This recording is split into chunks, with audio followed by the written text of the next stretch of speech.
What is going on, guys? Welcome. How are we doing? We are live. Going to be live until about 2 o'clock. Got a couple of hours for this live stream. Very excited for this live stream today. We are live on TikTok. We are live on YouTube. How's it going, everyone? We're going to be doing a live best ball draft. I'm about to be joining one right now over on YouTube. How's it going? Happy Sunday. Welcome to the live stream. I'm going to be live for the next couple of hours. Ice, how's it going? We're going to be doing a live best ball draft. You're going to be watching me attempt to win $1 million on this live stream. Check out this draft if you're joining on TikTok that I did this week. Fifth overall pick. I was able to get Saquon Barkley. Absolutely insane. Arhoon Baller, what is good, man? It's great to see you in the stream. How are you? How's it going, Omarion? It is the beginning of what will be about a 2-hour live stream. And I'm going to be doing a live draft on this live stream. I'm very excited to get into it. I've been doing a lot of these best ball drafts. And I'm excited to talk a little bit about my strategy for these. You can see if you're watching live on TikTok. We are live on YouTube right now, too. I'm sharing my screen on YouTube to a draft that I'm doing. Glad to hear you're doing well, man. It's been a while. It has been a while. But guess what? The NFL season is around the corner, and I've already been doing a lot of fantasy football drafts. I'm getting in my batting practice for the fantasy football draft season. Tyler, Cole, welcome. Good to see everyone. We are live on YouTube and TikTok right now, and we are getting back into the swing of things for the NFL season. I've already done 50 fantasy football drafts. 5th stream in a row. Also love the content as usual. Thanks, man. I appreciate it. I'm doing consistently 2 streams a week now. One I've been doing on Thursday afternoons at around 5 p.m., 4 p.m., and the other Sunday afternoons. I'm going to be live from 12 to 2 most Sundays. I see Greg. What is up? Check out this team I drafted behind me if you're watching live on TikTok. If you're watching live on YouTube, there's going to be 3 more people I'm waiting for to join this best ball draft, and then you're going to get to watch me draft live in a best ball draft. I'm going to talk through some of my strategy on this live stream. But take a look at this. The 5th overall pick, if this is what's going to happen with the 5th overall pick, I'm going to love the 5th overall pick this season. 5th overall pick, I got Saquon Barkley. Christian McCaffrey went first, Dalvin Cook went second, Derrick Henry went third, and Alvin Kamara went fourth. All 4 went before Saquon Barkley. A best ball draft. What is it? Great question. I did hear that, by the way, about the Pats. I'm going to talk a little bit about Julio Jones. Because I saw that report, and I'm not going to lie, I was up thinking about it. Because, man, is that exactly what the Patriots need, Julio Jones. God, that would be exciting. And it's not going to happen, of course. I'm not going to expect it to happen. But getting back to what is best ball? If someone's asking about Saquon Barkley's injury, I will talk about that as well. But before that, I want to just pull up the scoring settings for this best ball league. And if you're watching live on YouTube, I'm going to pull this up as well. Got to move myself here. And you can see some of the scoring settings. But the important thing to know is, in best ball formats, Julio to Pats, no way I'm drafting him. Yeah, I wouldn't draft Julio Jones in fantasy football if he goes to the Patriots. But really quickly, how best ball works. You do not need to make any in-season, there's no in-season management. All you're doing is the best part of fantasy football, and you can see on YouTube, this draft's just filled up, so I'm going to start. I got to see what pick I have in a second. But the very brief explanation. There's no start-sit decisions. There's no trading. There's no adding or dropping. You do the draft, and then your best lineups automatically inputted for you at the end of each week. There's also no matchups. It's just the team that scores the most points at the end of the season wins. Why is this exciting? Sam? All my guys are going to get injured. I'm not going to be able to do anything about it. Tazi, how's it going, Matt? It's exciting to see you in here. Matt, today feels like the first day of summer, so I'm very excited. It's 90 degrees outside in Boston today. It feels like it's summer. And the other reason I'm excited, Matt, is I'm starting to think about fantasy football drafting. I'm actually doing a draft live right now on YouTube. It's around the corner, Matt, and it's going to be a fun NFL season.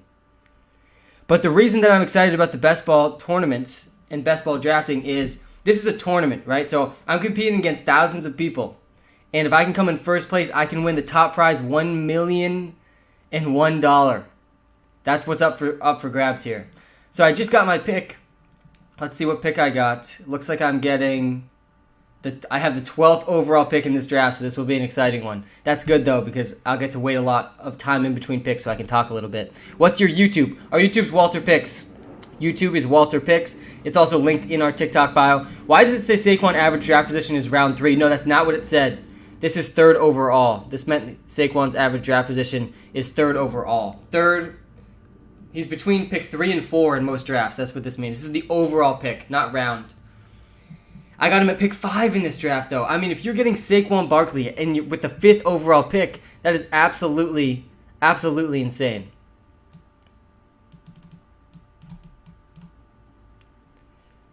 Saquon Barkley should be the 2nd overall pick in every single draft, and that's not what's going to happen.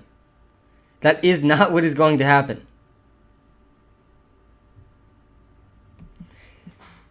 5 is cranked. Yeah, I agree. Listen. About the injury. People are worried about injuries for Saquon Barkley. Listen, I understand. I understand the injury concerns with Saquon Barkley. He's had injury problems. But this is the thing with the injury narratives in fantasy football and in the NFL. Every single running back has a high probability of injury. Every single one. Every single running back. It's the most injury-prone position in, honestly, all of sports. There's like a 50% chance any first-round running back is going to get injured. So, yes, he does have injury risk. He does. But so does Dalvin Cook. So does Derrick Henry. So does Christian McCaffrey. And you can't convince me that his injury risk is that much more likely than those guys, that he shouldn't be the 2nd overall pick. He's still the most insane athlete that we have seen. And he has absolutely no competition. All right, I'm doing this draft live on YouTube right now, guys. I'm streaming live on YouTube and TikTok. Come to the YouTube channel. You can watch me draft live. I have the 12th overall pick, and look who's sitting here for me. At 12th overall, Ezekiel Elliott is going 12th overall. I'm not going to pass that up. I'm just not going to pass that up. There's no way I can pass on Ezekiel Elliott with the 12th overall pick, and I'm going to follow this up. I had the 12th overall pick. I'm getting Ezekiel Elliott and Austin Eckler. I like the start. And in these best ball drafts, you're going to see I'm not going to draft very many running backs, but I'm going to spend some early picks on running backs. What do you like? Who do you like at the 6th pick? At the 6th pick, assuming the top 4 guys are gone, and those top 4 guys, if we take a look at this draft board for a second, if you come on to the live stream at YouTube, you can see what the first round is looking like.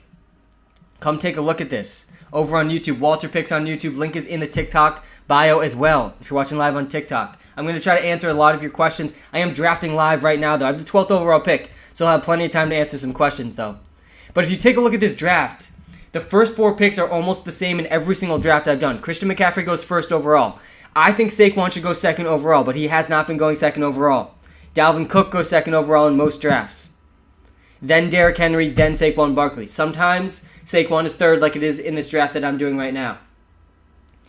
After those 4 guys, you're thinking about guys like Alvin Kamara, Jonathan Taylor. I would prefer Travis Kelce over both of those guys. I would probably take Travis Kelce 5th overall or 6th overall if he's there. Travis Kelce gives you such a positional advantage that you have to consider him after the top 4 running backs are gone. You have to consider him. Zeke ain't that good. Listen, Zeke is garbage now. I'm seeing these comments, and I'm understanding this is exactly the thinking of why I'm able to get Ezekiel Elliott with the 12th overall pick. And listen, I agree with you. Ezekiel Elliott looked bad last season. He looked bad. He did not look good. But you have to keep the context in mind. What was the context for Ezekiel Elliott last season? His offensive line was decimated. He did not have a top 10 offensive line. He will, at the start of the season, have a top 10 offensive line. Dak Prescott injured early in the season. Dak Prescott was averaging almost 400 yards a game. He was leading the league in yards per game at the quarterback position. So, yes, there's some knocks on Ezekiel Elliott from last season. He looked slow. He did not look good. Tony Pollard looked better than him. but he's also a top 3 paid running back in the NFL. He's a top 3 paid running back in the NFL, and you're getting him in the second round of fantasy drafts, and he could be on the Cowboys, who could lead the NFL in points. They could literally lead the NFL in points. Even if Zeke lost his explosiveness, let's say Ezekiel Elliott is 70% of the running back he once was. If the Cowboys are a top 3 offense in the NFL, he is going to be a good fantasy football pick. He's going to score at least 10 touchdowns. So as long as Ezekiel Elliott scores the touchdowns for the Cowboys in the red zone, as long as Tony Pollard is not stealing that part of Ezekiel Elliott's game, he's going to be a top 10 running back in fantasy football. That's just all it is. And guys, we are live on YouTube and TikTok right now. I'm doing a live draft actually on YouTube right now. You can see the picks happening as they're happening. I have the 12th overall pick. This is a $25 best ball league. Someone asked, why are you drafting right now, bro? Well, I'm drafting right now, bro, because this is a best ball draft. So there's no in-season management at all. I just get to do the best part of fantasy football, which is the draft. You can do these drafts on Underdog Fantasy. Use code Walter if you do. But in these drafts, this is a tournament-style competition. So if I can come in first place, I can win $1 million. When should you start drafting wide receivers? The wide receiver value in rounds 3 through 6 is absolutely insane this season. Take a look at this team behind me if you're watching live on TikTok. Michael Thomas is going in the 3rd round consistently.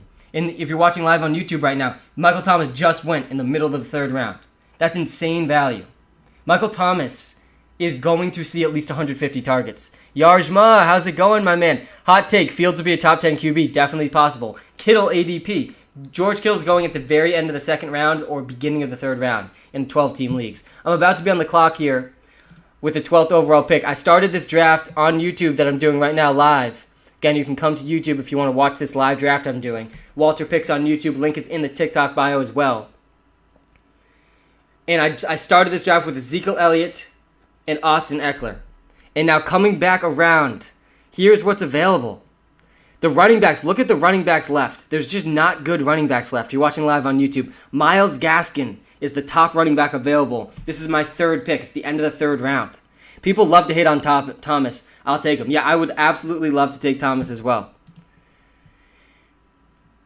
So I just can't take a running back with this pick, and I already have Zeke, so I can't really take CeeDee Lamb either. So I'm going to stack Mike Evans and Chris Godwin here. The stacking does increase the floor and ceiling for you in best ball, because the probability that Chris Godwin or Mike Evans gets a touchdown each week is high, right? The probabilities add in a sense. So I've started out this draft. I have Ezekiel Elliott and Austin Eckler and Mike Evans and Chris Godwin. First 4 picks. I'm not hating it. I'm going to end up drafting 1 or 2 more running backs, and that's it. DeAndre Hopkins is a risky pick. Julio might join them. Listen, if Julio Jones is trading, it's going to change a lot. But if Julio Jones goes to the Patriots, I'm glad someone brought up Julio Jones, because I could not get to sleep last night because I saw that Julio Jones report. I'm a Patriots fan. And that is exactly what the Patriots need. It is exactly what the Patriots need. Please, Bill, I know you're listening. Do it.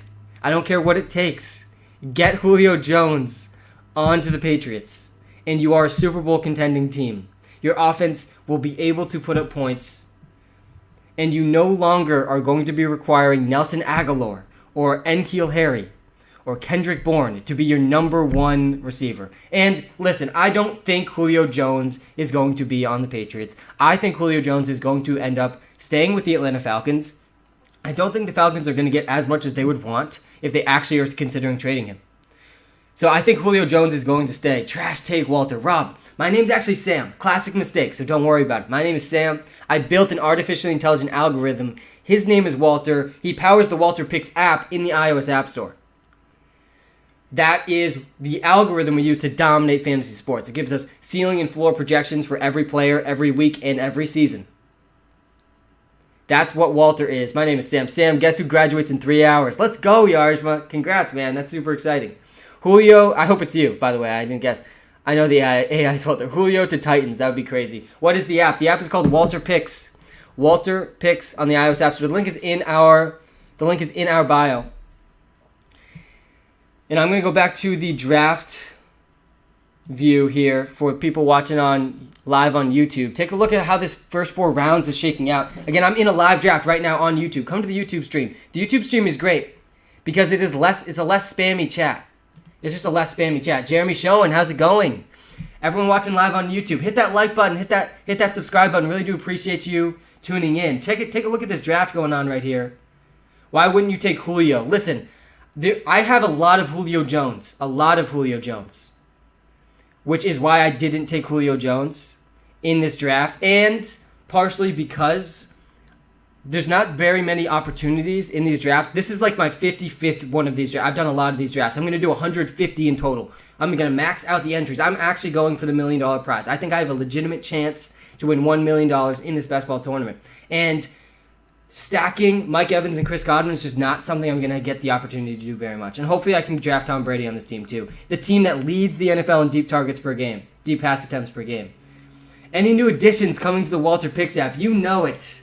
There's a lot of new things coming to the WalterPicks app very soon, and I'm extremely, extremely excited about them. It's going to be a very fun NFL season. Zeke fell past Akers, crazy world we live in. Yeah, Zeke fell to 12th overall. I honestly don't think I've seen this in a draft so far. Usually he goes pick 8 to pick 10. I wouldn't take Aaron Jones over him either right now. What code did you write WalterPicks app with? There's a lot of different code on the back end. It's written in Xcode React Native, like the actual app, but the algorithm, right, the machine learning algorithm, that's in Python. And we do a little bit of R as well. So there's a lot of different coding that goes on. Deandre Swift popping off this year. Listen, I'm not that excited about Deandre Swift. I'm honestly pretty nervous about him. I think he's a baller. I think he's a very talented running back. I think his situation is awful, though. The Detroit Lions might not win a game this season. They might not win a game this season. That's how bad the offense is going to be. They actually have a really good offensive line, though. It's going to be a very strange offense. They have a very good offensive line, but if you look at... I really hope I get Kareem Hunt here, by the way, for everyone watching live on YouTube. Kareem Hunt, please fall 2 more picks. That would be amazing. That would be my last running back I would need. Look at the running back drop-off if you're watching live on YouTube. Look at the running backs left. This is disgusting. We're already in the 5th round. This is all that's left. And I think Kareem Hunt's, he's going to get picked. This guy picking only has 4 receivers, no running backs. Let's go. We get Kareem Hunt. This is the last running back I need to have the maximum upside running backs. All right, let's see who's available. And I'm going to take Kyle Pitts here as well. Because the reason I'd like drafting a tight end in the first 5 rounds, the tight ends are important in best ball format specifically. In all fantasy formats, though. The tiers of tight ends. Let's go through the tiers of tight ends really quickly.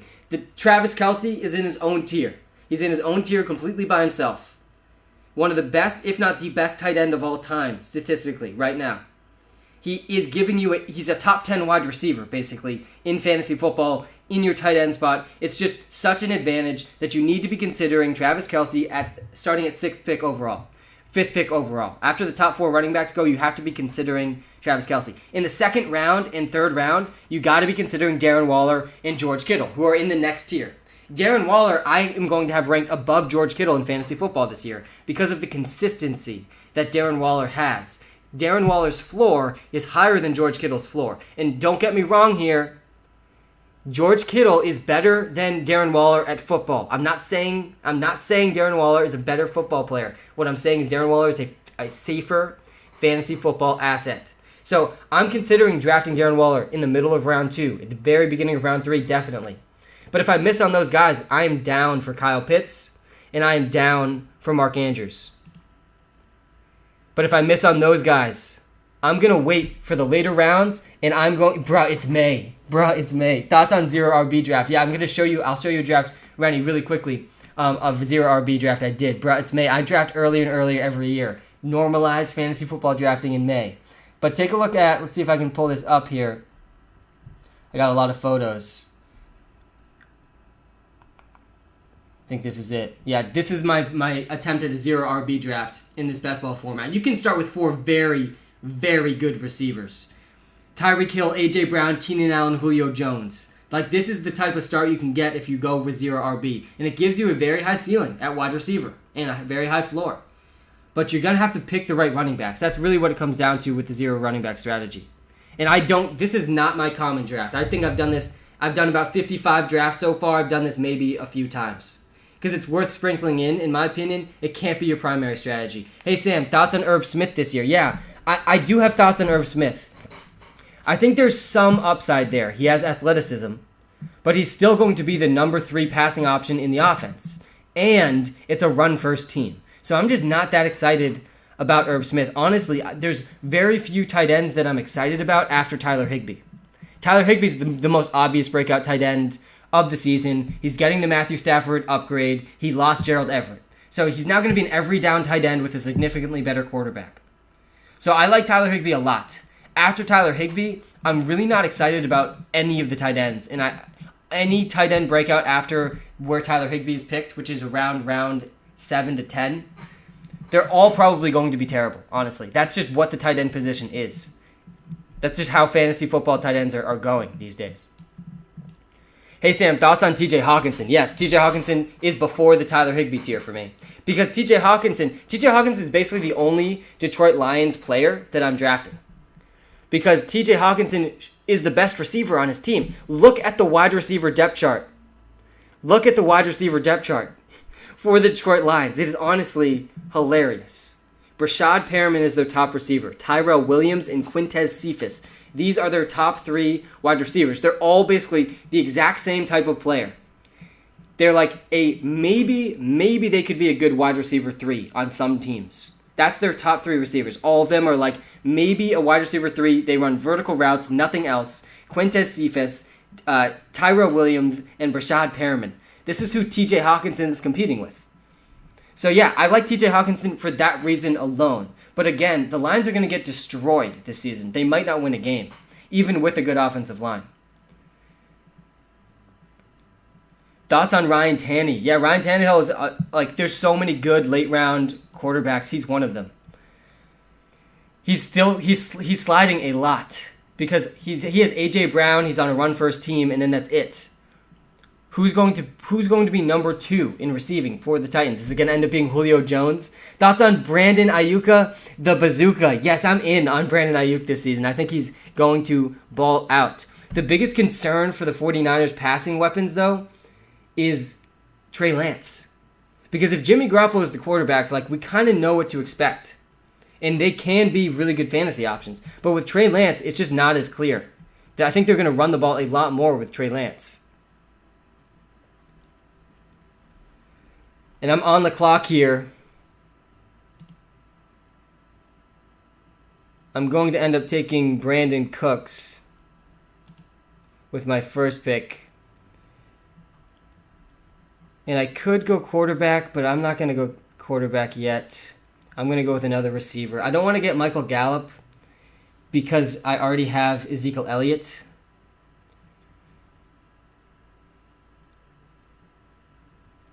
I'm going with Jalen Waddle. I really want high upside wide receivers. I'm going to be drafting 10 wide receivers in this draft, so I'm just matching a bunch of boom and bust wide receivers. Remember, I don't have to make start-sit decisions in best ball format. I don't have to make those decisions. David Montgomery is going to be firmly on my do not draft list this season. Firmly on it. But take a look at this draft. I think this is probably my favorite start to a league because I lock up a tight end, Darren Waller, in the second round. The end of the second round. And then I have potentially the wide receiver who leads the NFL in targets. I'm going to draft Jamison Elite Crowder. Let's go. Even if he just sits on my bench. Me too. Yeah, he's going to be on all of my teams. He's going to be my last round pick on every single team. Because Jamison Elite Crowder is going to end up benefiting from the Adam Gase effect. And worst case scenario, he's just going to give a good vibe to the whole team. Antonio Gibson is a guy that's going in the second round. Yeah, and I'm in on him. Antonio Gibson has the prototype to be like a Christian McCaffrey in the NFL. The problem is J.D. McKissick's very much involved still. And J.D. McKissick had 80 targets or something last season. Who's the second pick in PPR this year? If you come to YouTube, I'm doing actually a live draft on YouTube right now. WalterPicks on YouTube. And the YouTube chat is actually a little less spammy, which is really nice as well. So you can come to the YouTube live. WalterPicks on YouTube. It's also linked in our TikTok. But you can see the first round of the draft live right now that I'm doing. And in this draft, Dalvin Cook went second overall. I disagree. By the way, Christian McCaffrey, first overall. No one asked me who should be the first overall pick this year. Please, stop. I think I'm going to make a video about that today. Because it's not a conversation I'm going to spend any more seconds of my life on after I make this video. Christian McCaffrey, first overall. We can debate who's second. And to me, Saquon Barkley second.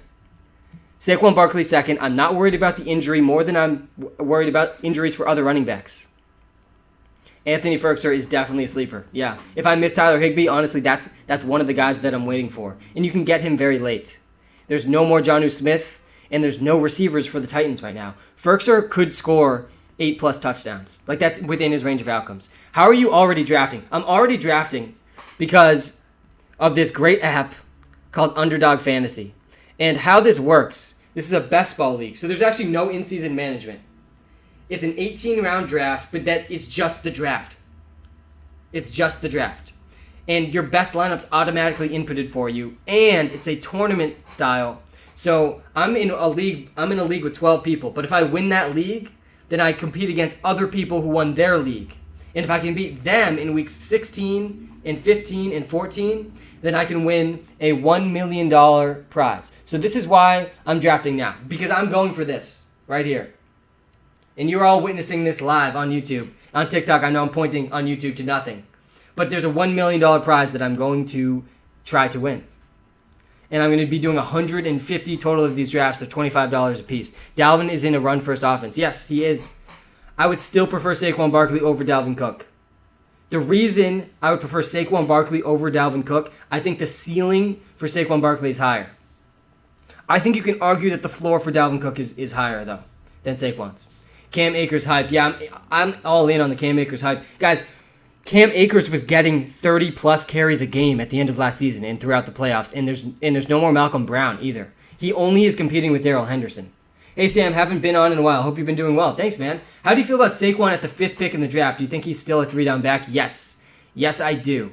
And I'm taking Saquon Barkley at the 5th pick 100% of the time. In most drafts, honestly, I've been taking him second overall.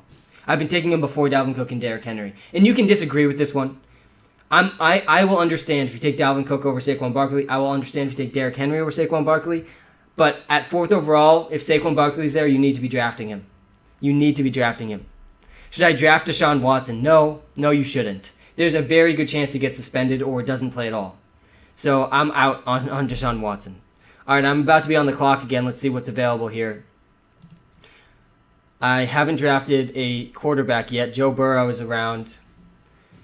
Matt Ryan is still there. Matt Ryan's starting to fall in these drafts with the reports of Julio Jones. I don't think Julio Jones is going to get traded, though. I hope he does, because it would be exciting. But I'm going to take Joe Burrow with one of the picks here. Joe Burrow is just a very, very safe quarterback. He was throwing the ball 40-plus times a game. 40-plus times a game last season.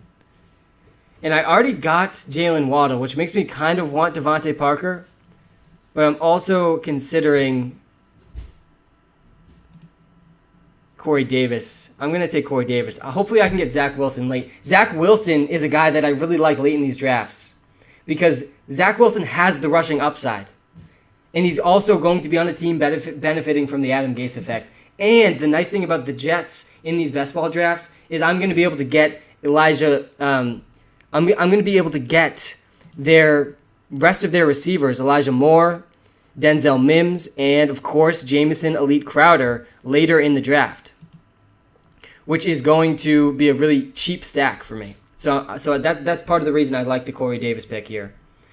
Again, stacking increases floor and upside. McCaffrey has an easy schedule, so he's going to go crazy. Yeah, he doesn't even need an easy schedule. That's the thing. The thing we have to understand about Christian McCaffrey had the second best fantasy football season of all time. And you got to put this into context, the history of the NFL. He was 10 points behind LaDainian Tomlinson, but he had like 20 fewer touchdowns. Christian McCaffrey scoring points in such a unique way that we've never seen before. I remember that season with Christian McCaffrey, if you removed all of his rushing stats, if he never had a carry, he was a top 10 wide receiver. That's how insane Christian McCaffrey is. So in a PPR league, he has to be your first overall pick. He has to be.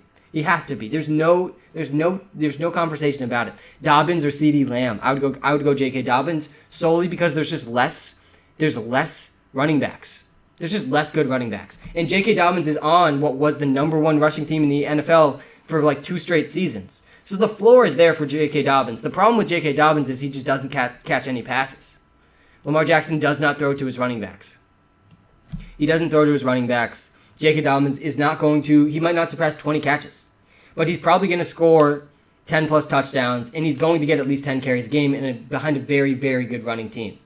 So I think the safety net of Jk Dobbins is pretty good.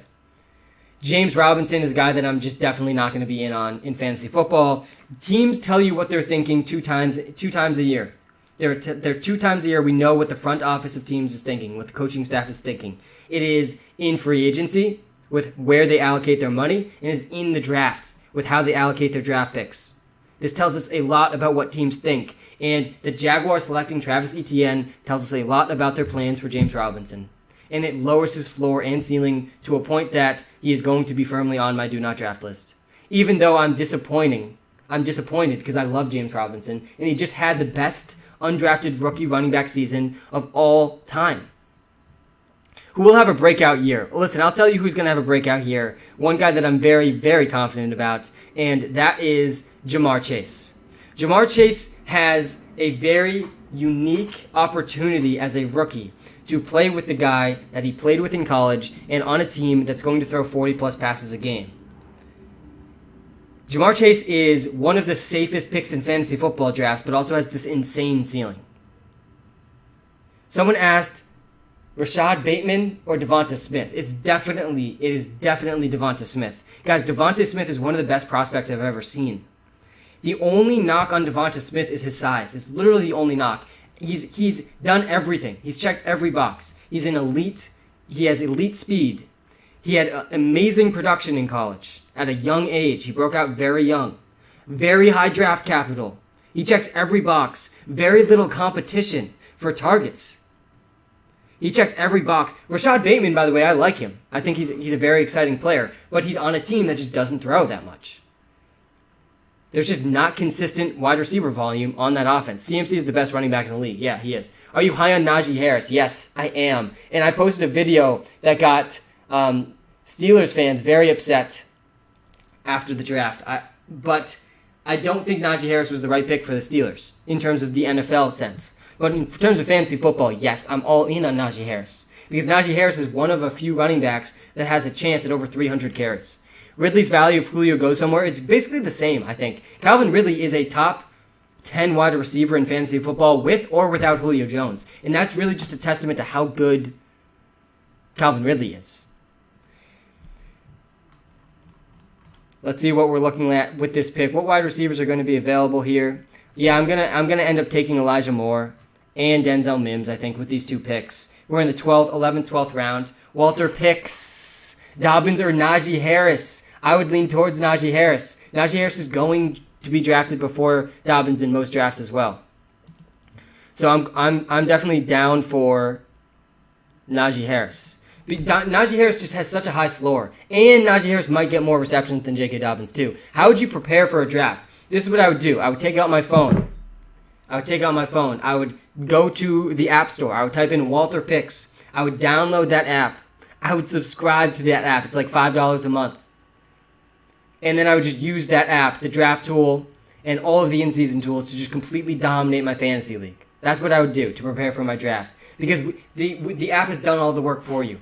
It's going to give you a ceiling and floor outcome for every single player on every single team. It's going to help you track your draft in live time and give you insights into positional value as your draft is going on. And it's going to help you make start-sit decisions and evaluate trades and add and drop players throughout the season. Subtle plug for WalterPicks. Yeah, how was that? Yarshma, how did I do? Was that good? Was that a good segue into plugging our app, WalterPicks? It's on the iOS App Store. It's coming to Android soon. There's a lot of upgrades coming. We actually don't have the projections in there right now for the upcoming season, but they're coming in the next couple of weeks. Who should you let fall? Yeah, one guy that I feel like I've been letting fall a lot, and if you're watching live on YouTube, again, I'm going through a live draft on YouTube right now. And if you're watching live on YouTube, look at the 12th overall pick here on the right of our screen. And let's look at some of the guys that fell in this draft. Ezekiel Elliott's one of them. I got him at 12th overall in this draft. But another guy that's kind of consistently falling in the recent drafts that I'm doing is Deandre Swift. There's recently a report about Jamal Williams taking about 40% of the workload away from Deandre Swift. Patrick Mahomes is going in the 4th round, which people understand. People understand the late round quarterback strategy in fantasy football now. And I think we're nearing the point. The late round quarterback strategy has been the optimal strategy in fantasy football for really forever. Basically forever, it has been the optimal strategy. But that doesn't mean it always will be. And I think we're getting near a point that this year might be the tipping point. That people are going too far with the late round quarterback strategy. You're getting guys like Kyler Murray, Lamar Jackson, or Dak Prescott in the 5th round. So you're going to get 2 good running backs, 2 good receivers, and then I can get Josh Allen, Lamar Jackson, or Dak Prescott. I'm going to be strongly considering that in my drafts. Because they do give you a positional advantage. These are guys that have a 20-plus point floor with their rushing volume and a 30-plus point ceiling with their touchdown upside. For Dynasty, would it be better to have CMC or Kittle, or Henry and Kelsey? That's close. I would probably lean towards CMC and Kittle. Because the best player in all 4 of those players is Christian McCaffrey, at the most important position in fantasy football. But Travis Kelce is the second best in that list. Best time to draft a QB in Dynasty first-time draft. If it's a super flex league, you need to draft a quarterback in the first 3 rounds. You need to. If it's a super flex league. If not, just wait and take Zach Wilson, take Mac Jones, take Justin Fields. Some of these quarterbacks are going to do very well. Have you ever done an auction draft? Yes, I love them. I love auction drafts. I really like the strategy behind auction drafts. I don't do them very much, but I think they're a lot of fun. What website am I drafting on right now? Underdog Fantasy. You can do these drafts right now on the Underdog Fantasy app, and you can use the code Walter when you sign up. That helps us out. We have a partnership with Underdog. Kelsey isn't better than Henry in fantasy. Stop. No.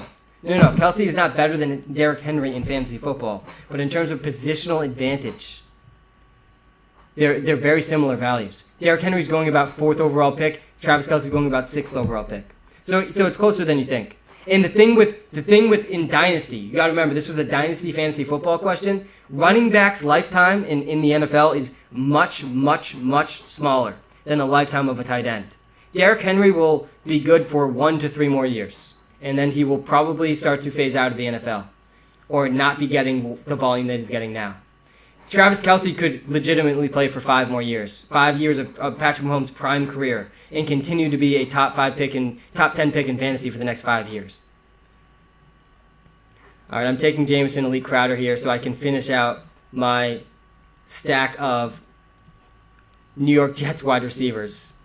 Let's see if Zach Wilson is still available. He is. I'm gonna just pull the trigger on Zach Wilson here to lock up the stack. I like the Jets stack that I got here. I have every single Jets wide receiver on this team. Again, remember, I don't have to make start-sit decisions in this league for everyone watching live on YouTube. So this means that basically whoever does best for the Jets each week is automatically in my starting lineup. That's like a floor of 10 points at least. And if Zach Wilson can turn into the real deal, this team is going to do very, very well. I need to get another tight end, and then the rest of my team is going to be wide receivers. The hyper-fragile running back strategy is what you're seeing right here live on YouTube. Thoughts on Raheem Mostert? Yeah, they traded up and they traded up for Trey Sermon. This is the thing with, again, there's 2 times in the NFL where we know what teams are thinking, or they show us what they're thinking. It's in free agency with how they spend their money, and it is in the draft with how they spend their draft capital. And the 49ers traded up in the 3rd round for Trey Sermon. That's a very, very bad sign for Raheem Mostert. And I think he's still going to be involved. I just don't think there's going to be enough consistency in his workload for him to be good in fantasy. He's going to need injuries. Top keepers for standard 2QB league. Yeah, if you're in a 2QB league, it's all the top quarterbacks. It's Patrick Mahomes, it's Dak Prescott, it's Lamar Jackson, it's Kyler Murray. And you can argue in that list as well,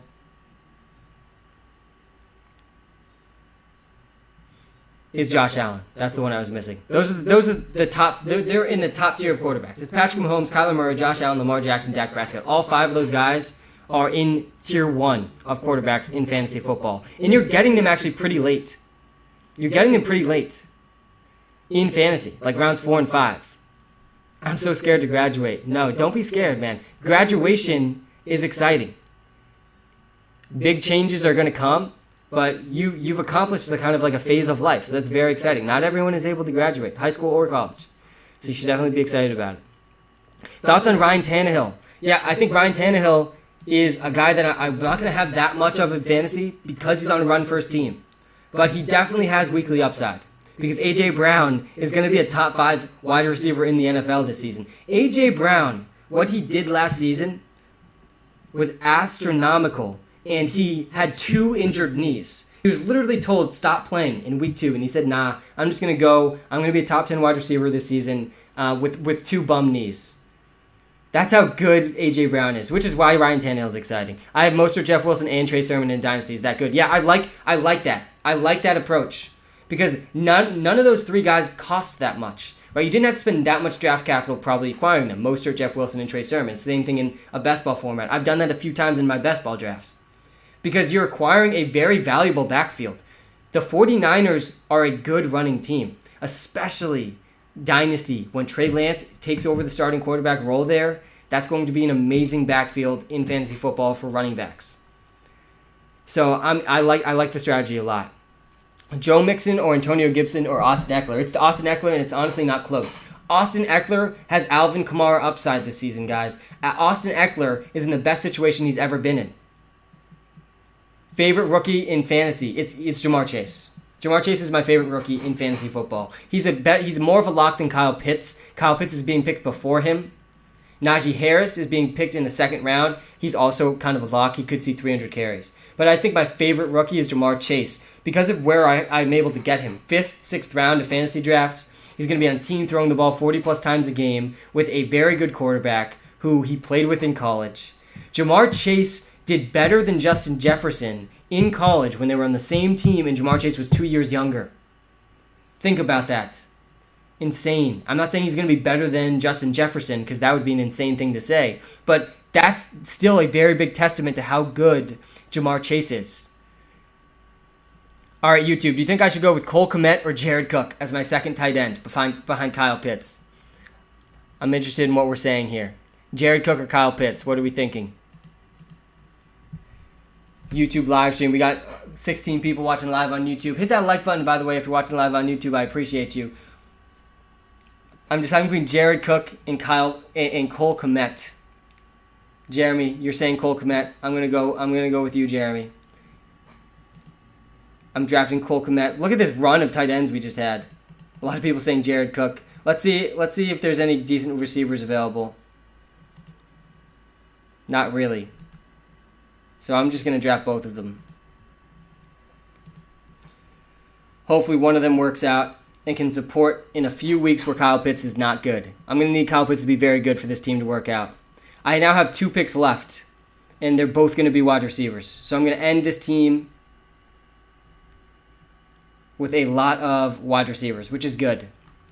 What running backs are you targeting for zero running back? Yeah, this is a great question. I want to talk about this. The zero running back strategy is a very high-risk, high-upside strategy. It's important to understand that.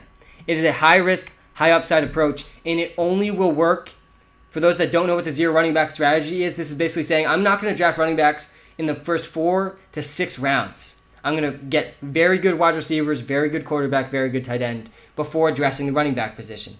But then I'm going to get some high-upside running backs that in the event of injury can win me my league or that have standalone value to get me to the point where I can find a running back that's going to win me my league on the waiver wire or via trade. So I think that if you're doing the zero running back strategy, and I think you have to take a running back in round 5. Mike Davis or Kareem Hunt stand out to me as perfect targets. Mike Davis could be on a team that is top 5 in the NFL in points with basically no competition in that backfield. Kareem Hunt is an injury away from winning you your entire league. And he has standalone value. He's still going to be a running back 3. Even if he's splitting time with Nick Chubb, he's going to get 10 touches a game. He's going to score 5+ touchdowns in the season, and he's going to get some catches. If you're waiting longer than that, I think in round 7, Damien Harris. Look where Damien Harris went. Damien Harris is one of my most drafted running backs so far this offseason. Because the Patriots, what you need to understand about the Patriots is they have one of the best offensive lines in the NFL. They have a top 3 offensive line. They got Trent Brown this offseason. And their offensive line is finally going to be fully healthy. I know that's the case for a lot of teams in the NFL. But the Patriots have a top 3 offensive line. And Damien Harris is kind of the clear lead running back heading into training camp. And you can also draft Sony Michel with your last pick. So if you're doing 0 running back, I absolutely love the strategy of taking Damien Harris in the 7th round and then using your last round pick on Sony Michel. One of those guys is going to be the lead running back for the Patriots, and they're going to see 10+ carries a game behind one of the best offensive lines in the league. That being said, they don't have the receiving upside, and that does cap their upside a little bit. I think Trey Sermon is another very good 0 running back target. We've talked a little bit already on this live stream about why the 49ers backfield is valuable, especially if Trey Lance gets the starting quarterback job sooner rather than later. So I like Trey Sermon. A.J. Dillon is another one that I like. Because if Aaron Rodgers does come back to the Packers, A.J. Dillon's going to be more valuable than this 9th round pick. He's, first of all, 1 injury away from winning you your league, right? If Aaron Jones gets injured, A.J. Dillon's going to be a league winner. If Aaron Rodgers is there. Again, that has that big if right now. But even if Aaron Jones doesn't get injured, A.J. Dillon is going to take over the Jamal Williams role. He's going to see 40% of the work in that backfield. That's how the Packers do things. I did a 0 running back strategy and ended the season with Cook and Aaron Jones. Yeah, that's insane. That's really not the goal of the strategy. The goal of the strategy is to end with, like, James Robinson. James Robinson would be a good example of who you really needed to get last season to be successful with your 0 running back strategy. I also like Darrell Henderson and Gus Edwards late in drafts too. Gus Edwards is going to get at least 7 carries a game. There's no more Mark Ingram. And if Jk Dobbins did get hurt, Gus Edwards could be a league winner. Again, they're one of the best running teams in the NFL. Darrell Henderson's also an injury away from being a league winner in a very good offense. So there's a lot of 0 running back targets that we can come up with. Let's see what's available here at the wide receiver position. Really not that much. I'm going to draft Kendrick Bourne. I think Kendrick Bourne has a legitimate chance to take that slot role for the Patriots. And honestly, one of my favorite last picks. Let's see if I can find him. Did he get picked? Let's see if I can search. He did not get picked. Cordarrelle Patterson. One of the guys that could benefit from a Julio Jones trade is Cordarrelle Patterson, who also could benefit from a Mike Davis injury. There's a lot of paths to success for Cordarrelle Patterson, signed to the Atlanta Falcons this offseason. If Julio Jones is traded, or if Mike Davis is injured at any point this season, Cordarrelle Patterson has some sneaky upside for the Falcons. So I ended up drafting 10 wide receivers on this team. I honestly liked how it came out. Let's take a quick last look at this. Joe Burrow and Zach Wilson. Joe Burrow's going to have to be very consistent, but I like the upside with Zach Wilson. The other good thing about Zach Wilson in fantasy and in these best ball drafts where there's no in-season management, I can't add or drop players after the draft, Zach Wilson's going to be starting week 1. We don't know that about the other rookie quarterbacks, right? Trey Lance, he might not start right away. Justin Fields might not start right away. So that does have some downside in terms of these best ball drafts because it's kind of a wasted roster spot till they're starting. Sneaky G-Man, what's up, man? Hope all is well. You too, man. It's good to see you in here. Hope all is well. I hope you're getting excited. This is an exciting time for sports. This is honestly, we're getting near my favorite time of the year because it's about to be summer. We're in the NBA playoffs. God, that Celtics game was brutal last night. And the NHL playoffs are going on as well. There's nothing better than playoff hockey. Playoff basketball is very fun. And we're also heading into summer, which is peak fantasy football draft season. We're going to be then heading into fall, which is NFL season. It's a great time of year. It's a great time of year because once the NBA and NHL playoffs end, and then it's like only baseball, but it's also fantasy football draft season. So it's going to be a very fun couple of months coming up. If there's no Aaron Rodgers, when is Devonte Adams getting taken? Right now, Devonte Adams is getting taken in the second round, middle of the second round. If there's no Aaron Rodgers, I wouldn't take him. Like, period. I just wouldn't take him.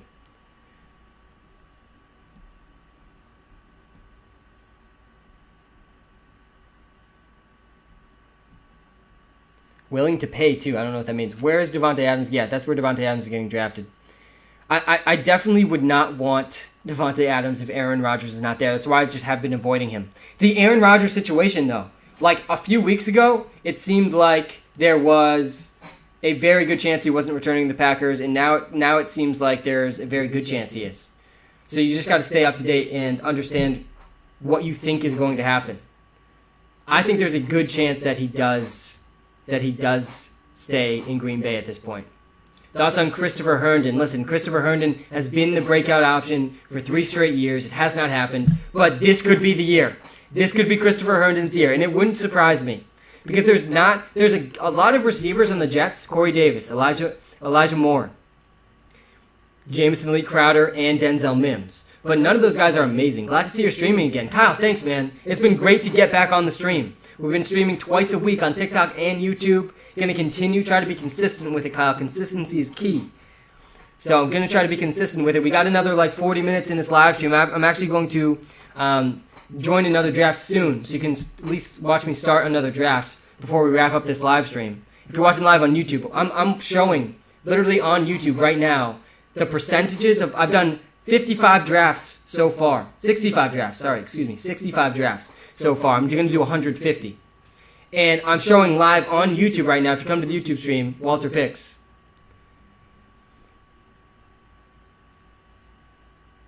I'm showing how much I've drafted each player. In these 65 drafts. And this is something I look at consistently to make sure I'm feeling good about how much I'm drafting everyone. I'm looking for a coach during my fantasy football draft. Willing to pay. LOL, that's what I meant. You don't need a coach, actually. All you need to do is go to the iOS App Store, download WalterPicks, and that will be your coach. It is an app that leverages artificial intelligence and machine learning to give you the best possible information to help you dominate your fantasy football league. It's going to help you in your draft. It's going to tell you if you need it, who you should be looking at to draft at that point in your draft. It's going to give you insights into positional value in your draft based on your league settings. It's going to help you throughout the season with start-sit advice. So if you're willing to pay, go check out the app. Go check out the app. That is going to be your coach. So Carson Wentz is my most drafted quarterback so far, followed by Justin Fields. I just drafted Joe Burrow again. I'm pretty comfortable with these top 3. I think I would like Joe Burrow, honestly, to be a little bit higher. I'm very confident in Joe Burrow. The running backs, though. How many rounds should I have in an 8-man draft? Probably 15.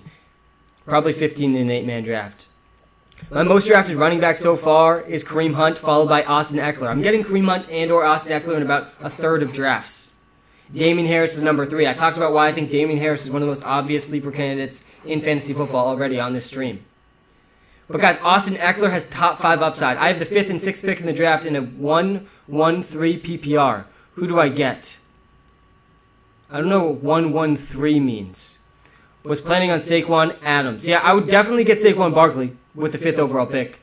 Hey man, it was just on TikTok. Larry, welcome to YouTube. YouTube is where it is at, Larry. Hit that like button. The other nice part about YouTube is there's a like button. You can hit that like button, which helps me out. Helps it show to more people. What do the entry fees mean? This is how much I've spent in entry fees. Every draft is $25. So this means I've drafted him 575 divided by 25, whatever that is. That's how many times I've drafted him. This is how much money I've allocated towards teams with Kareem Hunt. That's what the entry fees mean. So Kareem Hunt is the single player I've allocated the most to out of all positions. Devonta Smith, I'm excited to see him rising up this list, by the way. I think Devonta Smith's upside, especially with best ball, is massive. I think he's going to be very, very good for the Eagles. I think he's a very, very talented wide receiver. Amari Rodgers is high on this list just because I'm consistently drafting with my last pick. Same thing with Jacoby Myers. My top tight end, unsurprisingly, is Tyler Higbee. I've been trying to get Darren Waller higher and higher. I'm taking Darren Waller in the 2nd round sometimes. just to move him up this list. Because Darren Waller is there were two tight ends last season that had at least 5 targets in every single game except for one. Travis Kelce and Darren Waller. End of list. I have number 1 pick. Do I take McCaffrey or Barkley or someone else? It's McCaffrey. End of discussion. I'm going to make a video about that today, actually, so keep an eye out for that. Najee Harris is a lock. He's a lock in fantasy. He just is going to have such a high floor, volume-wise. He could get 300 carries. He could literally get 300 carries. All right, I'm going to start another live draft on the YouTube live stream. We got like 45 minutes left. That's about how long these drafts take. So if you want to watch a live draft on YouTube right now, I'm going to talk through some best ball strategy. Once this fills up, let's see how fast we think this is going to fill up. Maybe not so fast. Looks like I just missed the cutoff. It means 1 running back, 1 wide receiver, 1 tight end, 3 flex. Interesting. Yeah, so I definitely would not be drafting a tight end. And wide receivers, it looks like, with that format, become much more valuable. Honestly, I think I might draft 2 wide receivers. I might draft Stephon Diggs ahead of Devonte Adams, though. Sam, can you answer, please? Matthew, what's up, man? 10-man league, I picked 6 and 8 and second round 4th. Who do I take in a Dynasty league? It's a 10-man league. Pick 6 and pick 8. If you're in a Dynasty league, there's a lot of different options you have. But there's not very many that are better than snagging A.J. Brown with one of those first picks. Because A.J. Brown has the most upside of any wide receiver, more than Justin Jefferson. So I would try to grab A.J. Brown if you can. I also really like Kyle Pitts, depending on the league settings and how valuable tight ends are. If you only start 1 tight end, then he's probably not worth it. And I'd be looking at a running back like Jonathan Taylor or Cam Akers in a Dynasty league. Guys that are going to have value more than just this season. Derrick Henry is a guy I'm very concerned about in Dynasty. I think he has 1 or 2 seasons left of value. Chris Carson you can make the argument that Chris Carson is the end of a tier in fantasy this season. Because he is going to be the lead running back for a run-first team in what should be a good offense. And he's going pretty late. You're getting him in the end of the 3rd round. And after Chris Carson, you're taking guys like Myles Gaskin, David Montgomery, Josh Jacobs. So there is kind of a drop-off. But Chris Carson is a guy that it's just hard for me to get that excited about him. He doesn't catch very many passes. And the Seahawks should throw more, but they're probably not going to. So there's a safety net in terms of volume with Chris Carson that I can get behind. Traded Derrick Henry, but the upside isn't quite there because of the receiving volume. Cam Akers or Jonathan Taylor? Yeah, Jonathan Taylor is going before Cam Akers. Jonathan Taylor is going consistently before Cam Akers. But that being said, I think Cam Akers has a safer floor than Jonathan Taylor. In Keeper League, getting Jamar Chase fast as possible. Yes, if you're in a Keeper League, get Jamar Chase. He's going to be more valuable next year than he is this year. When should my playoffs start? Probably week 13 or 14. I got offered the 15th and 35th pick for my 8th overall pick. I should have the 13th. Yes, I love trading back, especially Kyle. In honestly all formats. Trade back. You're going to get very good players at the 15th and 35th pick. And those 2 guys combined, depending on how big your starting roster is, it makes a lot of sense. The way I like to think about trading back in fantasy football leagues, if you can, in Dynasty or in season-long leagues, is can I fill up my starting roster faster than everyone else if I trade back? That's the way I think about it. If I can fill up my starting roster like much faster than everyone else, that's going to be an advantage. I'm going to gain an advantage there. So the larger your starting roster is, the more incentive there is to trade back. Like, I was in a league where I could start 10 players. So I traded my 1st, 2nd, and 3rd round picks, and I had all 10 starters down by like round 6 or round 7. And so my starting lineup was just way better than every other team. So I do like that strategy. I do.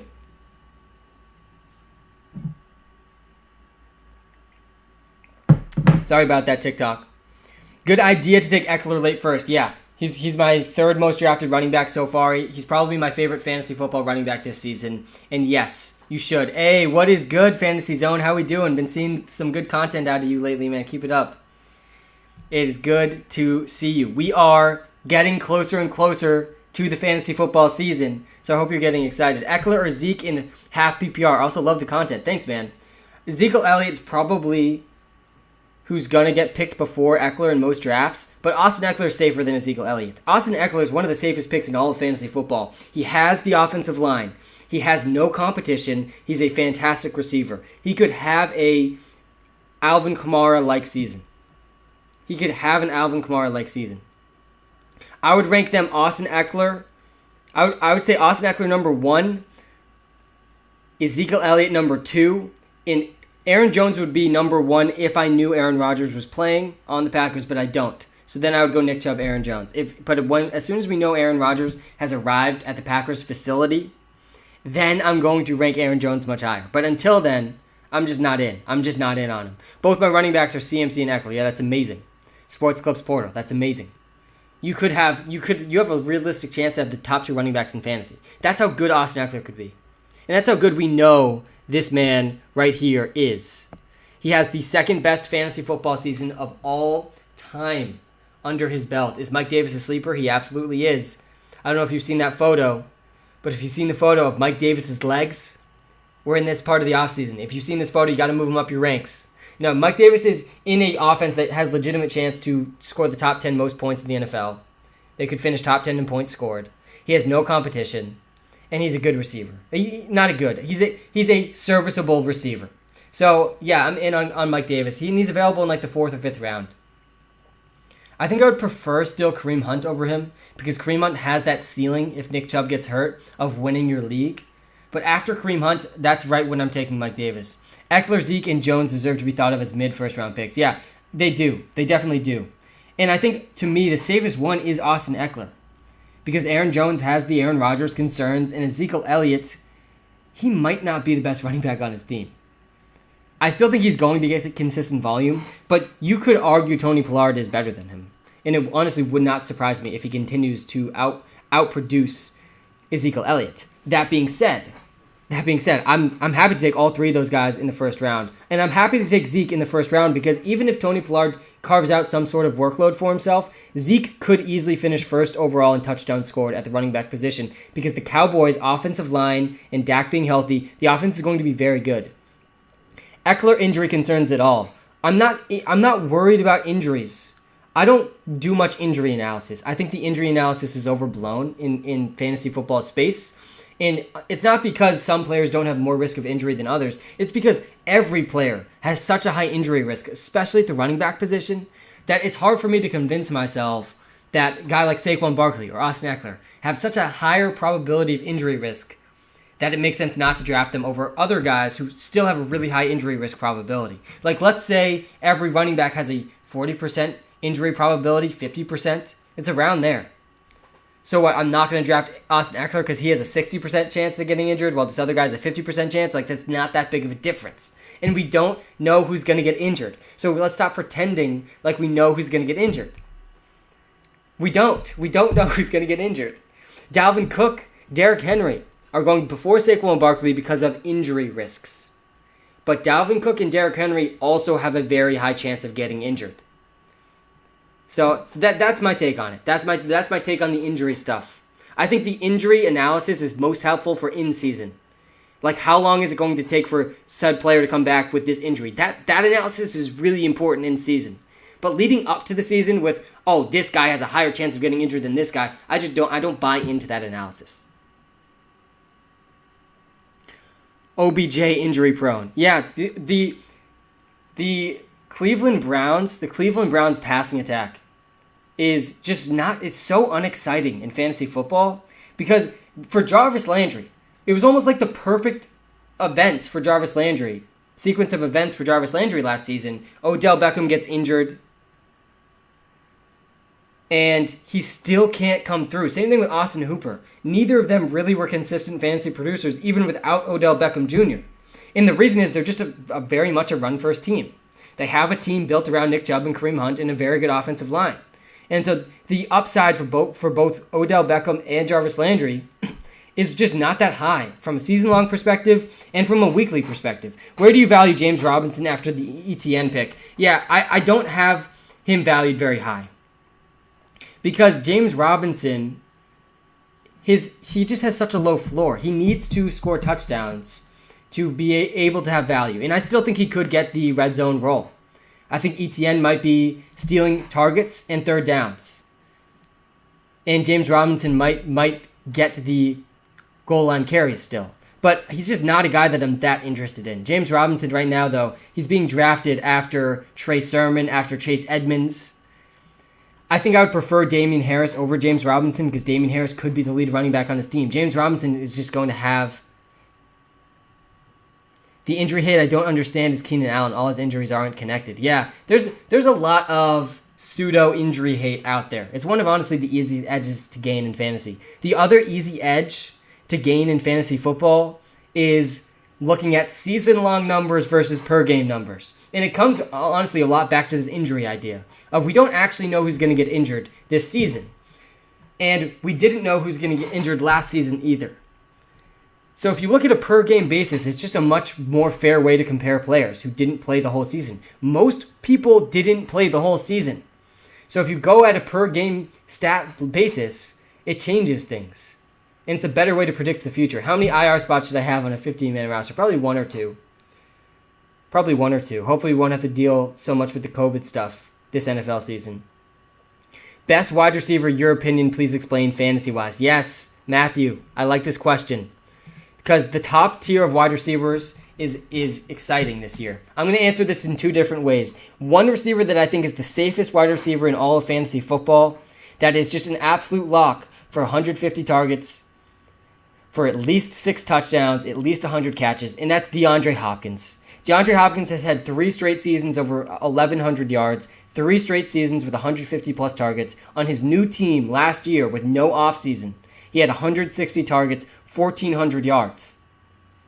He's one of the most consistent players. He does not miss games. DeAndre Hopkins is one of the most consistent wide receivers I've ever seen. So I think he's the safest wide receiver. I think DeAndre Hopkins is the safest wide receiver in fantasy. In terms of upside, though, it's Tyreek Hill and Stephon Diggs. Both of these guys are on pass-first offenses with very, very good quarterbacks. And they could take, at any point in a game, they could take 80 yards to the house. Tyreek Hill and Stephon Diggs, to me, have the most upside. I think that DeAndre Hopkins is the safest pick. And A.J. Brown is going to join the Tyreek Hill, Stephon Diggs tier this season as well. Yeah, if you have Kyler, the DeAndre Hopkins-Kyler combo is going to be amazing. And if it's a PPR league, you're going to enjoy having DeAndre Hopkins on your team. I promise you. It's going to be a deadly combo. Stephon Diggs, yo, Medwa, what is up, man? Happy Sunday. I've been on this live stream for a little over an hour now. I got like 30 minutes left. We got like 30 minutes left in this live stream. And if you come to the YouTube, we are live on YouTube right now too. Hit that like button if you're watching live on YouTube. I'm about to start another draft. I'm going to be live drafting on YouTube in probably the next 5 minutes. When this draft fills up in the next 5 minutes. I always go as safe as possible in the draft. I can win with trades and waivers. Yeah, I take a slightly different approach. Partly that approach, Fantasy Zone. I think there's something to be said about being safe with your fantasy football picks in the first few rounds. I think that the first 3 rounds, especially the first round, Will Soley, how's it going, man? Thoughts on Amari Cooper with Dak back? Yeah, I absolutely love him. Amari Cooper is going to be one of my favorite wide receivers to draft. Amari Cooper proved last season that he is an elite wide receiver. He's proven it before too, but he reproved it last season with no Dak Prescott. Still a consistent wide receiver in fantasy. With Dak Prescott, top 10 wide receiver. And he's going to have consistency. He's going to have the floor and ceiling. But back to the general draft strategy question or comment from Fantasy Zone. As the draft goes on in my fantasy football drafts is when I start to shift my thinking. In the beginning of drafts, I very much want safe floor. I don't want to lose my draft in the first round. I do not want to lose my draft in the first round. I'm going to take guys that I see as safe picks. Guys like Christian McCaffrey, Saquon Barkley, Dalvin Cook, Derrick Henry, Alvin Kamara. In the later back of the first round, Cam Akers, Austin Eckler. Both guys that you can get if you have the 12th overall pick. I've been consistently getting teams with both those guys, Cam Akers and Austin Eckler. Extremely safe, very good receivers, no competition, right? Safe volume at the running back position. And I'm going to try to go safe at wide receiver, too, in the beginning of drafts, 3rd and 4th round. Guys like Michael Thomas, one of the safest wide receivers in fantasy football in the 3rd round this season. He could easily see 150-plus targets. He could lead the league in targets. Look at the Saints depth chart. But as the draft goes on, and as we get into later rounds, round 7, 8, 9, 10, that's when my mentality shifts. And I am now looking for solely upside. I'm looking for guys that can win me my league. I don't really care about safety anymore. I got the safe players already. Now I'm looking for upside, and that's actually the tiebreaker I use. A lot of people, this is one of the other edges I think you can find in fantasy football.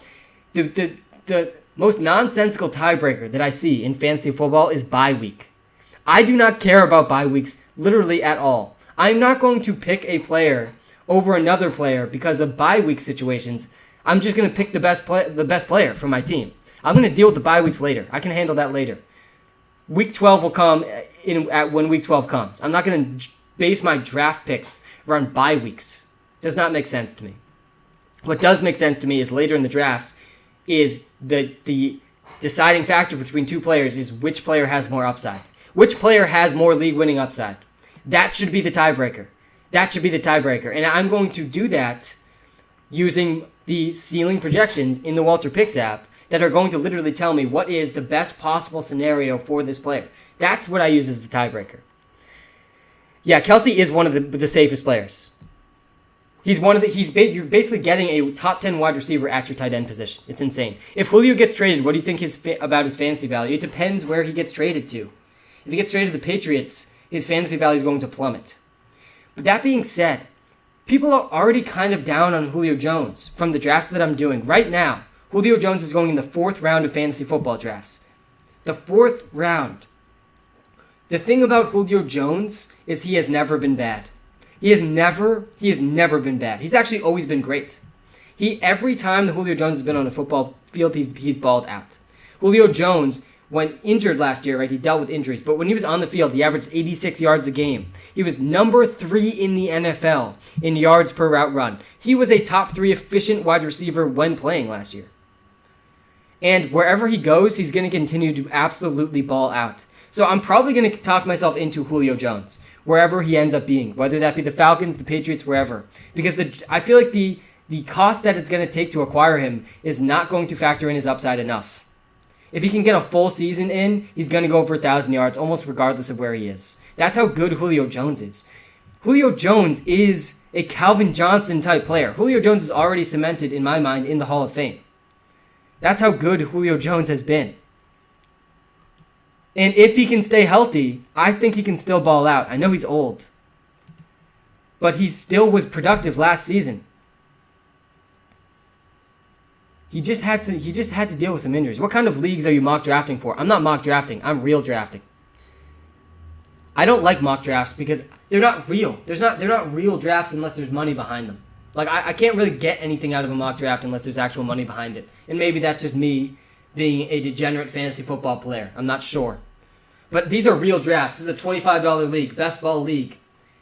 This is what I use as batting practice for my high stakes leagues because I'm gonna be in $1,000 leagues come August, and I'm competing for $1 million prize with these best ball leagues. Best ball. This just means that all we're doing is the draft.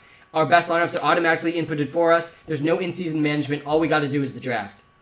And look at how I'm starting this draft. Saquon Barkley, 5th overall pick.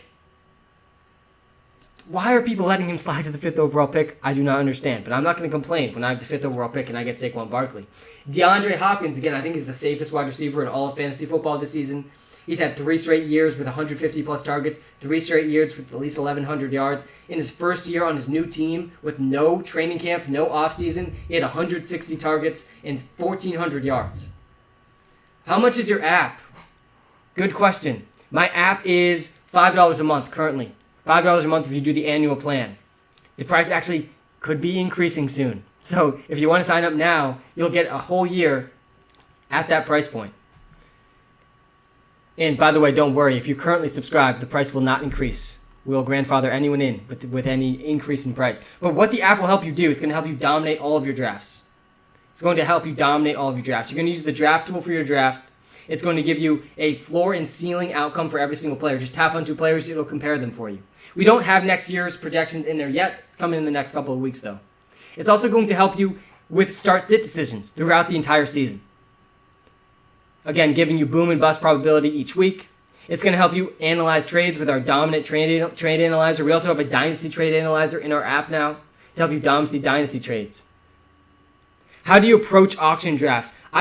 Auction drafts are very fun, and you have to approach them differently depending on your league settings. But generally speaking, in an auction draft, I approach it similar to how I would approach a season-long fantasy football league. I look at who I think is undervalued. Guys like Julio Jones, Jamar Chase, guys like Mike Davis, Kareem Hunt, guys like Damien Harris, guys like Austin Eckler. And I set in my mind, I'm going to bid up to a certain point for these guys. Because if you can get the undervalued players at an undervalued price, that's really what it's all about. But it is worth paying up for running backs with a lot of volume. What do you think about Dalvin Cook, top 3 pick? Yeah, he's a top 3 pick. I think he's third. I have Saquon Barkley very, very closely ahead of him. Most people, though, have Dalvin Cook going number 2 overall. Most drafts are going Christian McCaffrey, Dalvin Cook, then Derrick Henry, then Saquon Barkley. In at least the drafts that I've done so far. That's how they've gone.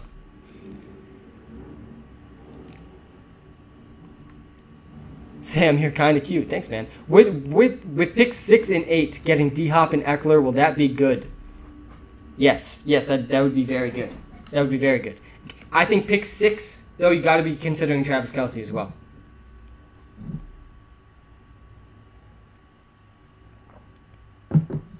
And we are starting a live draft on YouTube right now. We're about to get our pick. And we got the 3rd overall pick. Let's go. I hope we get Saquon Barkley.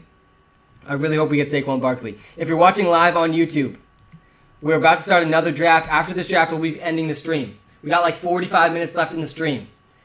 We're going to do at least the first part of this draft live on YouTube. So if you come to YouTube, I'm sharing a live draft on YouTube. Sorry, my connection's going in and out on TikTok. We are live on YouTube right now, guys. Sharing a live draft. I have the 3rd overall pick. I'm going to talk some best ball strategy. It's important to understand in these best ball leagues, the roster construction. Roster construction is the most important part because we're only doing the draft. There's no in-season management. So the roster construction is super important. And I only need to start 2 running backs per week. But I can start 4 wide receivers. Only need to start 2 running backs per week, but because there's a flex and I start 3 receivers, I can start 4 wide receivers. This is how I think about it. And in these leagues, for this reason, I'm going to draft 8 to at least 8 wide receivers. And it looks like I'm on the clock here, and Saquon Barkley's available. So I'm going to be drafting Saquon Barkley, 3rd overall. Absolutely love to see it. First pick was Christian McCaffrey. Second pick was Dalvin Cook. I got Christian McCaffrey, 3rd overall. I want to pull this league setting stuff up really quickly again. Explain to the people why Kamara is better than Dalvin in football, please. Alvin Kamara is the best receiving running back in the NFL after Christian McCaffrey. That's the big difference. Dalvin Cook's a really good receiver as well, though. And Dalvin Cook is a safer bet in fantasy because the rushing volume is going to be there for him. But back to the roster construction idea. So roster construction is almost more important than the players you draft. This is why I believe I have an edge in this format. It's why I believe I have a legitimate shot at the $1 million prize. Why I am investing $3 to $4K. Yeah, I do got to get better Wi-Fi, you're right. $3 to $4K in this tournament. I'm going to do 150 of these drafts. This is like around 66 for me.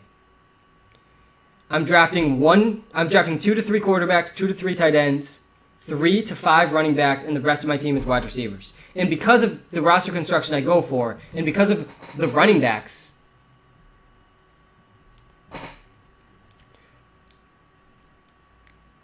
the TikTok's going in and out. I just turned on my Wi-Fi. I was on LTE before, so maybe that'll help. Connection's pretty brutal today. But we are live on YouTube as well. So if you want to come watch live on YouTube, maybe that YouTube audio is a little bit better. And I'm also sharing a live draft on YouTube right now. You can see the draft board if you come to YouTube. I'm drafting live on YouTube. If you can hear me, come over to the YouTube live stream.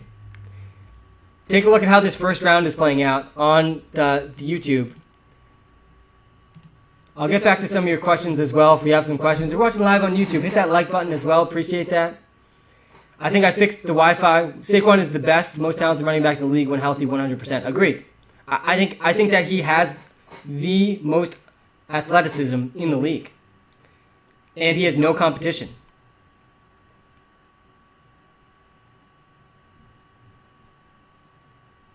How's your day been? My day has been fantastic. Thanks for asking. Hey, Walter, loved last year's help. You helped me win 3 leagues last year. Derek, that's what I'm talking about. Derek, this year we're going to run it back. We're going to go back to back.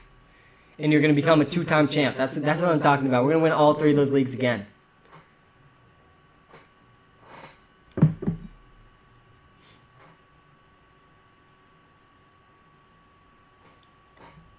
So if you're watching this live stream right now on YouTube, the first round has been pretty consistent with most of the first rounds I've seen. Again, I'm live on YouTube right now. WalterPicks on YouTube. Link is also in our TikTok. I'm doing a live draft right now. I have 3rd overall pick in this draft. I got Saquon Barkley. Yeah, he plays Dallas and the Eagles 4 times a year. Yeah, it's amazing. And you're getting him 3rd, 4th, 5th overall in fantasy drafts. I really do think Saquon Barkley is going to be a league winner in fantasy this year if he can stay healthy. And I don't think the injury concerns are that warranted because every running back has such a high injury probability. So I'm going to be drafting at least one other running back with these next picks, but I also really want Darren Waller. So if Darren Waller's there, I'm probably going to take him with this 2nd pick. Because I want Darren Waller on as many teams as I can get him on. Because then I only have to draft 2 tight ends. And he's going to have almost as close of a floor as Travis Kelce has. Obviously, Travis Kelce is in his own tier. But Darren Waller is the only other tight end that had at least 5 targets in every single game except for 1 last year. It was Darren Waller, it was Travis Kelce, end of list. So let's take a look at who's available with this pick here. Again, I'm drafting live on YouTube right now. And if Najee Harris is there, this is really the 3 players I'm considering. Najee Harris, DeAndre Hopkins, Darren Waller. I'm going to be pumped with any 3 of these guys. Should I keep Saquon if I can get Dalvin Cook? Yeah, keep Saquon. Keep Saquon. Keep Saquon Barkley. Listen, he's going to ball out if he can stay healthy. He's going to ball out. DeAndre Hopkins gets picked. Najee Harris gets picked, so I'm going to take Darren Waller here. And I'd like the start to this draft. And with my next pick, I'm hoping to get one of these 2 guys. Oh, well, Deandre Swift goes. I'm hoping to get Jk Dobbins. It's either Jk Dobbins or Michael Thomas for me.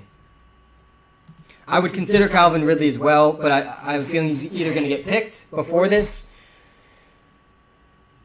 Y'all fantasy people are some weirdos. Thanks, man. I appreciate the comment. Yeah, I hope you have a good day, too. Normalize fantasy football drafting in May. This is what I'm talking about. This is what I'm talking about. MT. Michael Thomas in the 3rd round is pretty insane. Calvin Ridley in the 3rd round is also a very good value. But again, going back to my roster construction plans here, and I knew Calvin Ridley was going to get picked. I'm going to take Jk Dobbins. I think Jk Dobbins has a exciting floor. He has an exciting floor on one of the best running teams in the NFL. He does not have a good receiving upside. But I only need 1 more running back on this team now, which is good. Again, you're going to see. My friends think I'm crazy doing research in May. I'm addicted. Derek, I'm the same way. You're not crazy. It's fun. It's a fun game. And there's a lot of strategy. There's a lot of strategy that goes into fantasy football. This is what the average fan does not understand. There's a lot of strategies, especially in these best ball leagues as well.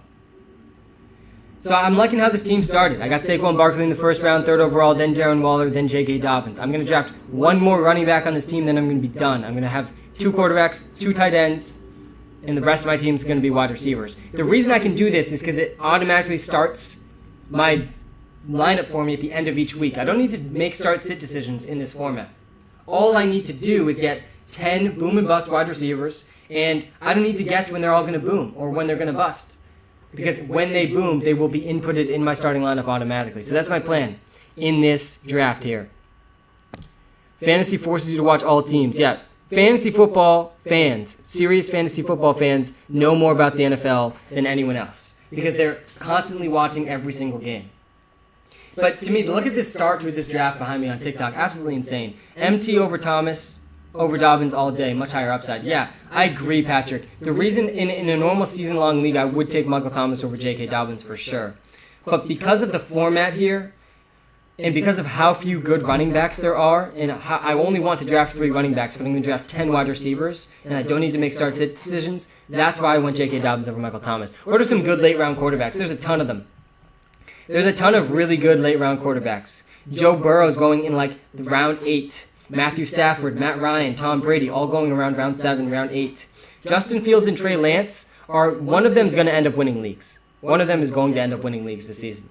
I don't know which one. I think Justin Fields has the better chance to start earlier than Trey Lance. But I think Trey Lance, when starting, assuming they're both starting, I think Trey Lance has the better chance to be a league winner. But even later than that, Carson Wentz is going in round 12, round 11. Carson Wentz is the only quarterback in NFL history to throw for 4,000 yards without a single wide receiver surpassing 1,000 yards. He has had horrible situation the last 2 years. I'm not saying it wasn't partially his fault for playing bad. He did not play well the last 2 years, especially last season. Some of that was on him. But he's in a much better situation now and has a much better offensive line. Waller is a steal in every draft. People only know Gronk, Kelsey, and Andrews. Yeah, I agree. Darren Waller is a guy that I'm drafting in the end of the second round, beginning of the third round. In the draft I'm doing right now live on YouTube. Again, you can watch me draft live on YouTube right now. Come to our YouTube, WalterPicks. I took Darren Waller in the end of the second round here. Pick 22 overall. And I'm coming back up on the clock, and this is now when I'm going to start looking at wide receivers. I'm hoping with my next pick to get Mike Davis or Kareem Hunt. But with my next pick, I'm going to take a wide receiver. And look at this. Patrick Mahomes was just picked, and he's going in the 4th round. Again, people are starting to understand the late-round quarterback strategy, and I think we're going to near a point in fantasy football where the late-round quarterback strategy is no longer the optimal strategy. Because you're getting guys like Josh Allen, Lamar Jackson, Dak Prescott, Kyler Murray in the 5th or 6th rounds of drafts this year, which is just incredible.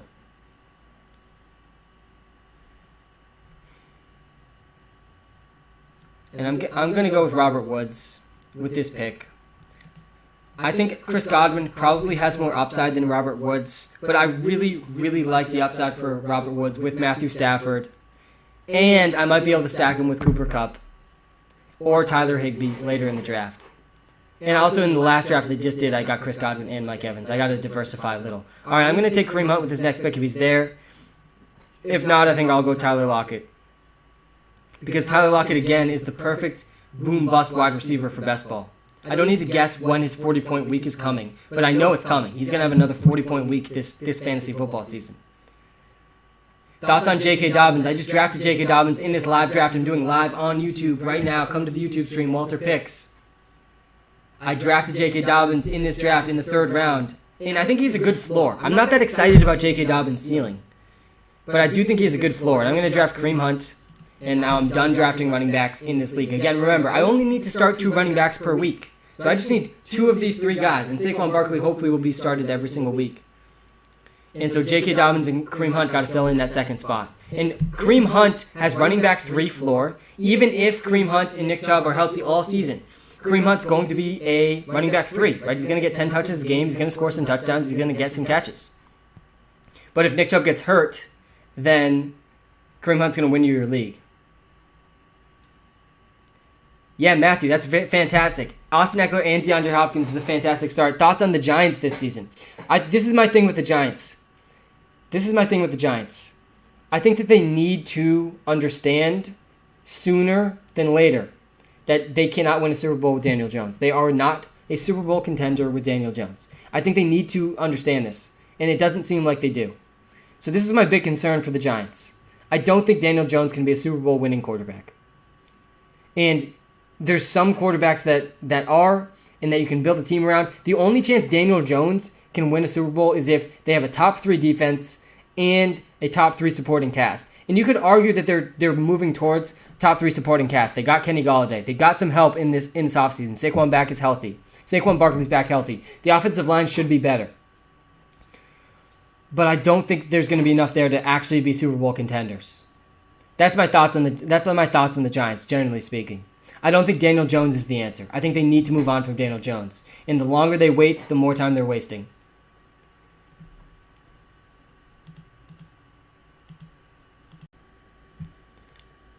Justin Herbert, Nick Williams is asking live on YouTube. If you're watching live on YouTube, again, I'm going through this draft live on YouTube right now. You can see the draft board live on YouTube. Let me move myself here so you can see this draft board and how the first 5 rounds have looked.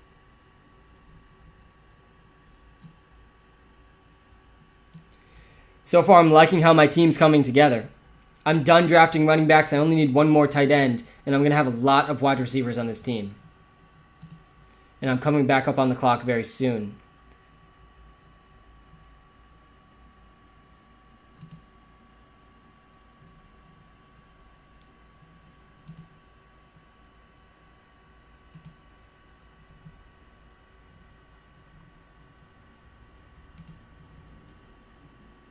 And I'm specifically targeting boom and bust wide receivers. I want boom bust wide receivers.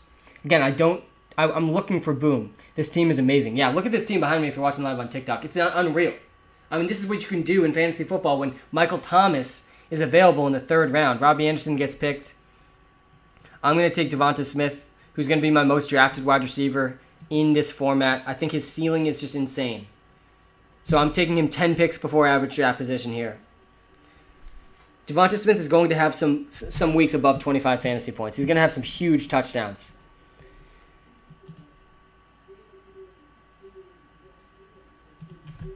So he's the perfect boom-bust wide receiver in this format, which is why I'm taking Devonta Smith with this pick.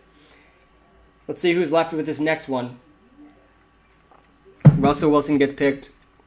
Trey Sermon is picked. And I'll take DJ Chark now. Again, I think DJ Chark's another one. Boom and bust wide receiver. I don't love what the Jaguars are doing on offense. I'm kind of nervous. Is this a mock draft? No, this is a real draft. $25 draft, best ball on Underdog Fantasy. I'm doing 150 of these drafts. I don't do mock drafts. I do low-stakes drafts, or as I would consider them, low stakes. This is like my batting practice for the high-stakes drafts that I'll do come August. Because to me, a mock draft isn't real enough. You don't really know how people are valuing fantasy football players unless there's actual money on the line. That's just my opinion. So this is a real draft, actually, $25 draft. Thoughts on rookie Ja'Marr Chase? Yeah, I think he's going to be my favorite rookie this season.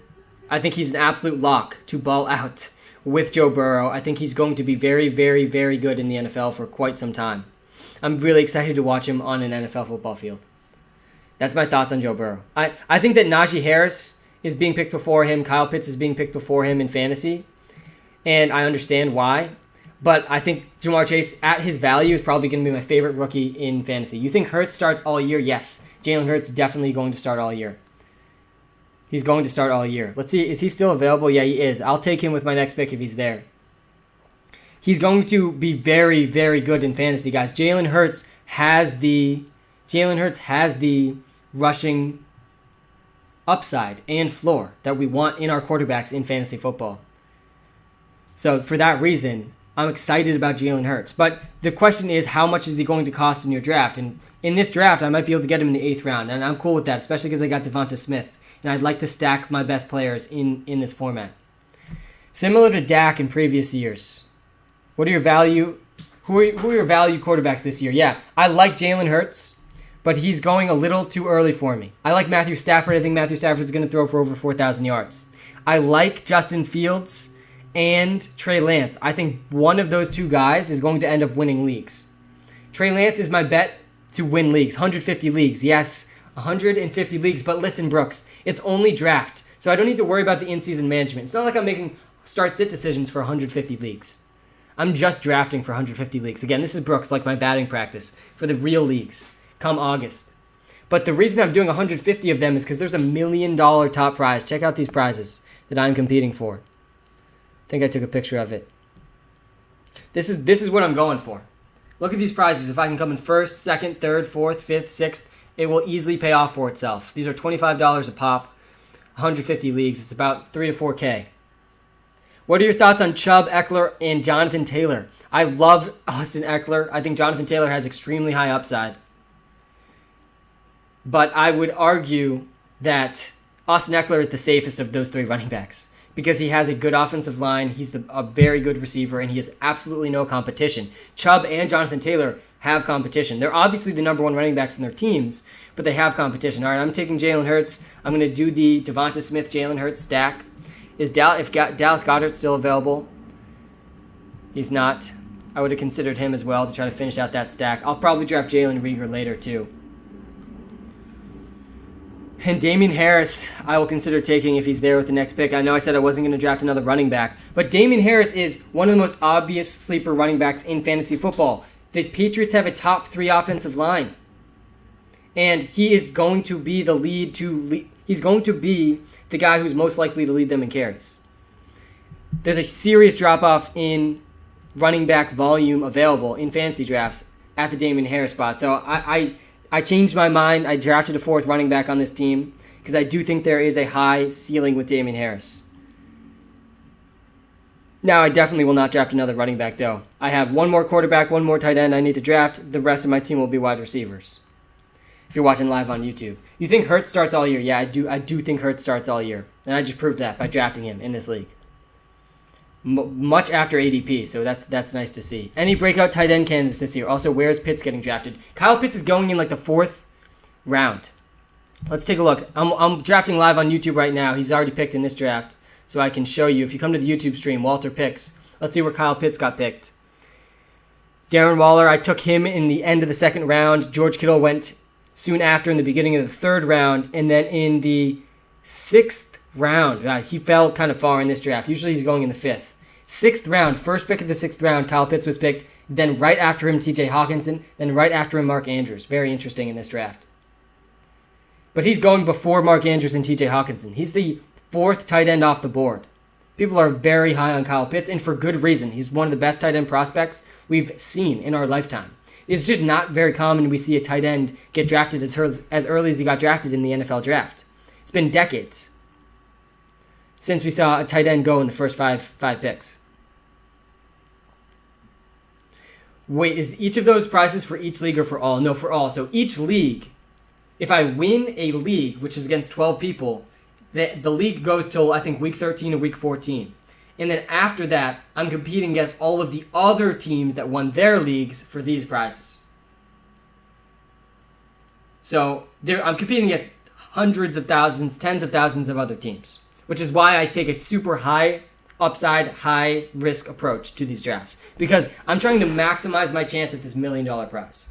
I want to increase obviously, it is unlikely that I win the $1 million prize, but if I can increase the probability of it happening, the expected value is large enough that I can talk myself into this being a positive ROI investment for myself. And 2 years ago, when I did this, I had a 150% ROI, return on investment. So as long as you get paid top 30, it's profit. Yeah, as long as one of my 150 teams makes it into the top 30, then I profit. Exactly. But also keep in mind, some of the 150 teams are going to end up down here. So it's not like I'm going to lose everything, right? I'm going to get some back. But what I really care about is giving myself a chance at these top prizes. $1 million, $250K, $175K. That's what I want. That's the ultimate goal. That's the upside, right? That's the upside of the whole thing. But the downside's really not that bad, because I'm going to have some teams score below here and get some of the money back. Worst case scenario. All right, I'm coming back up on the clock here. I need a tight end, a quarterback, or a wide receiver. I will gladly take Matthew Stafford. I have Robert Woods already as well.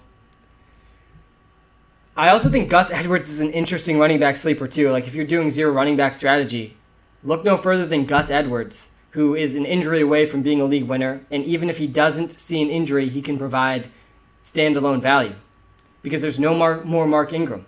And Gus Edwards has been efficient for the Baltimore Ravens for quite some time now.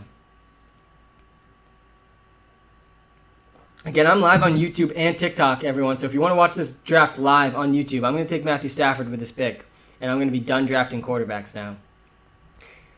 You gotta understand just how much Matthew Stafford is going to improve this team. You can see this team I drafted behind me. By the way, I loved this start to a draft on TikTok. But Matthew Stafford is going to improve the entire Rams offense. He's a significant improvement over Jared Goff. He's got great news for Cam Akers. It's great news for Robert Woods. It's great news for Cooper Kupp. It's great news for Tyler Higbee, who is going to break out at tight end this year. He's the most obvious breakout tight end this season. And he's a guy that I really, really want to take when I miss on Darren Waller, or when I miss on Kyle Pitts, or when I miss on Travis Kelce or George Kittle. I'm going to take Anthony Ferkser with my pick here. I think he's another interesting sleeper tight end. No more Jonnu Smith. There's no more Corey Davis. Ferkser could actually score 10 touchdowns for the Titans. He's their top tight end. How much time will each of these teams take to draft? Because that's a lot of drafts. Yes, it is. It is a lot of drafts. They each take about 45 minutes, though. They're fast. And the nice thing about this, too, again, there's no in-season management. So once I draft, I'm done. which I like. I like that. I'm trying to limit how much in-season management I need to do because I'm in high-stakes leagues in the season, right? Thousands of dollars on the line and a lot of bragging rights on the line as well in a lot of leagues I'm in. That the in-season management is really where the season-long fantasy leagues are won and lost. Are you adding the right players? Are you doing the right trades? Are you making the right start-sit decisions, right? That really is where championships are won and lost. So I tried not to do too many leagues because I really want to make sure I'm making the best decisions I can. And I'm also a very busy person. I currently have 2 full-time jobs. So I need to limit how many fantasy leagues I'm in. But with the best ball drafts, I can just draft and not worry about the in-season management, which is nice. Will Saquon's value go down or up with their offseason additions of Golladay, Tony? Yeah, his value stays the same. His value is a top 3 running back in fantasy football. You can't really go up from there. Honestly, I think his value is slightly down because of the injury. I think Saquon Barkley should be the clear 2nd overall pick, but most people are not taking Saquon Barkley till the 4th or 5th pick. Should I really draft Kareem Hunt? Yes. Yes, you should. Because Kareem Hunt has standalone value as a running back 3 for your team because he's going to get 10 touches a game and he can score touchdowns and he's going to get catches in PPR leagues.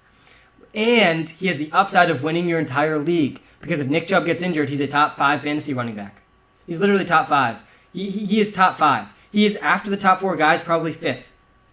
No Nick Chubb on the Cleveland Browns. Kareem Hunt I would probably take before Alvin Kamara, before Jonathan Taylor. That's how good the offensive line is for the Browns and how good Kareem Hunt is.